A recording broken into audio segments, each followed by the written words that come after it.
बहुत पुराने समय की बात है। एक नगर में एक साहूकार था जो भगवान शिव का परम भक्त था। उसके पास धन धान्य की या किसी अन्य चीज की कोई कमी नहीं थी, लेकिन उसकी कोई संतान नहीं थी और वह इसी कामना को लेकर रोज शिव के मंदिर जाकर दीप जलाता था। उसके इस भक्ति भाव को देखकर एक दिन माता पार्वती ने भोलेनाथ से कहा कि हे प्रभु, यह साहूकार आपका परम भक्त है, इसको किसी बात का कष्ट है तो आप उसके कष्ट का निवारण करें। शिवजी बोले कि हे पार्वती, इस साहूकार के पास पुत्र नहीं है, यह इसी से दुखी रहता है। माता पार्वती कहती हैं कि हे ईश्वर, कृपा करके इसे पुत्र का वरदान दीजिए। तब भोलेनाथ ने कहा कि साहूकार के भाग्य में पुत्र का योग नहीं है। ऐसे में अगर इसे पुत्र प्राप्ति का वरदान मिल भी गया तो वह केवल 12 वर्ष की आयु तक ही जीवित रह पाएगा। यह सुनने के बाद भी माता पार्वती ने कहा कि हे प्रभु, आपको इस साहूकार को पुत्र का वर देना ही होगा, अन्यथा भक्त क्यों आपकी सेवा पूजा करेंगे। माता के बार बार कहने से भोलेनाथ ने साहूकार को पुत्र का वरदान दे दिया, लेकिन यह भी कहा कि वह केवल 12 वर्ष की आयु तक ही जीवित रहेगा। साहूकार यह सारी बात सुन रहा था, इसीलिए उसे ना खुशी हुई और ना दुख हुआ। वह पहले की तरह ही भोलेनाथ की पूजा अर्चना करता रहा। उधर सेठानी गर्भ से हुई और 9वें महीने उसने सुंदर से बालक को जन्म दिया। परिवार में खूब हर्षोल्लास मनाया गया, लेकिन साहूकार पहले की ही तरह रहा और उसने बालक की 12 वर्ष की आयु का जिक्र किसी से भी नहीं किया। जब बालक की 11 वर्ष की आयु हो गई तो एक दिन साहूकार की सेठानी ने बालक के विवाह के लिए कहा। साहूकार ने कहा कि वह अभी बालक को पढ़ने के लिए काशी भेजेंगे।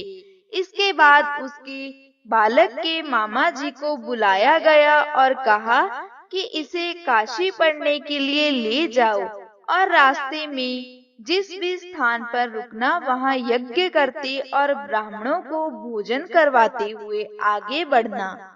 उन्होंने ऐसा ही किया। वे जिस भी स्थान पर रुकते वहाँ यज्ञ करवाते और ब्राह्मणों को भोजन करवाते। रास्ते में एक राजकुमारी का विवाह था। जिससे उसका विवाह होना था वह एक आंख से काना था। तो उसके पिता ने जब अति सुंदर साहूकार के बेटे को देखा तो उसके मन में आया कि क्यों न इसे ही घोड़ी पर बिठाकर शादी के सारे कार्य संपन्न करा लिए जाएं। तो उन्होंने उसके मामा से बात की और कहा कि इसके बदले में वह अथाह धन देंगे। तो उसका मामा भी राजी हो गया। इसके बाद साहूकार का बेटा विवाह की घोड़ी पर बैठ गया और जब विवाह कार्य संपन्न हो गए तो जाने से पहले उसने राजकुमारी की चुंदरी के पल्ले पर लिखा कि तेरा विवाह तो मेरे साथ हुआ, लेकिन जिस राजकुमार के साथ भेजेंगे वह तो एक आंख से काना है। इसके बाद वह अपने मामा के साथ काशी चले गए। उधर जब राजकुमारी ने अपनी चुनरी पर यह लिखा हुआ पाया तो उसने राजकुमार के साथ जाने से मना कर दिया। तो राजा ने भी अपनी पुत्री को बारात के साथ विदा नहीं किया। बारात वापस लौट गई। उधर मामा और भांजे भी काशी पहुंच गए थे। एक दिन जब मामा ने यज्ञ रचा रखा था और भांजा बहुत देर तक बाहर नहीं आया तो मामा ने अंदर जाकर देखा भांजे के तो प्राण निकल चुके थे।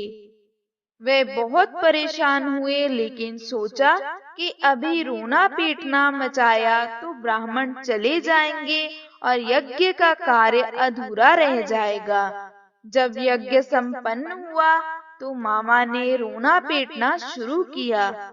उसी समय शिव पार्वती उधर से जा रहे थे, तो माता पार्वती ने भोलेनाथ से पूछा, हे प्रभु, ये कौन रो रहा है? तभी उन्हें पता चलता है कि यह तो भोलेनाथ के आशीर्वाद से जन्मा साहूकार का पुत्र है, जिसकी आयु पूर्ण हो चुकी है और वह मृत्यु को प्राप्त हो चुका है। तब माता पार्वती कहती हैं कि हे स्वामी, इसे जीवित कर दें, अन्यथा रोते रोते इसके माता पिता के प्राण निकल जाएंगे। तब भोलेनाथ ने कहा कि हे पार्वती, इसकी आयु इतनी ही थी, सो वह भोग चुका है। लेकिन माँ के बार बार आग्रह करने पर भोलेनाथ ने उसे जीवन दान दिया। तब लड़का ओम नमः शिवाय करते हुए उठा और मामा भांजे दोनों ने ईश्वर को धन्यवाद दिया और अपनी नगरी की ओर लौटे। रास्ते में वही नगर पड़ा और राजकुमारी ने उन्हें पहचान लिया। तब राजा ने राजकुमारी को साहूकार के बेटे के साथ बहुत सारे धन धान्य के साथ विदा किया। उधर साहूकार और उसकी पत्नी छत पर बैठे थे। उन्हें यह प्रण कर रखा था कि यदि उनका पुत्र सकुशल ना लौटा तो वे छत से कूदकर अपने प्राण त्याग देंगे। तभी लड़के के मामा ने आकर साहूकार के बेटे और बहू के आने का समाचार सुनाया, लेकिन वे नहीं माने तो मामा ने शपथ पूर्वक कहा।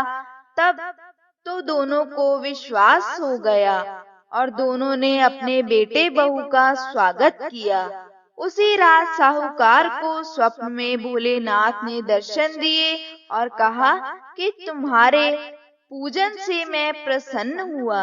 इसी प्रकार जो भी व्यक्ति इस कथा को पढ़ेगा या सुनेगा, उसके समस्त दुख दूर हो जाएंगे और उसे मन वांछित फल की प्राप्ति होगी, उसकी सभी मनोकामनाओं की पूर्ति होगी। हे भोलेनाथ, जैसे आपने एक साहूकार और उसके पुत्र पर कृपा की, वैसे हम सब पर करना।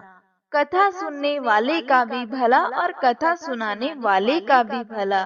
तो बोलो ओम नमः शिवाय। तो दोस्तों, ये थी हमारी आज की सावन महीने के सोमवार के व्रत की विधि और कथा। जो कोई भी सच्चे मन से भोलेनाथ की आराधना करता है, भोलेनाथ उसके जीवन में आने वाले सभी कष्टों को दूर करते हैं और उसकी सभी मनोकामनाएं पूर्ण होती हैं। तो दोस्तों, अगर आपको ये वीडियो अच्छी लगे, इसे लाइक करें और ज्यादा से ज्यादा शेयर करें। हमारे चैनल से जुड़े रहने के लिए इसे अभी सब्सक्राइब करें। नीचे दिए गए बेल आइकन को प्रेस करना ना भूलें, ताकि आपको हमारी आने वाली हर नई वीडियो का नोटिफिकेशन मिलता रहे। जय माता दी।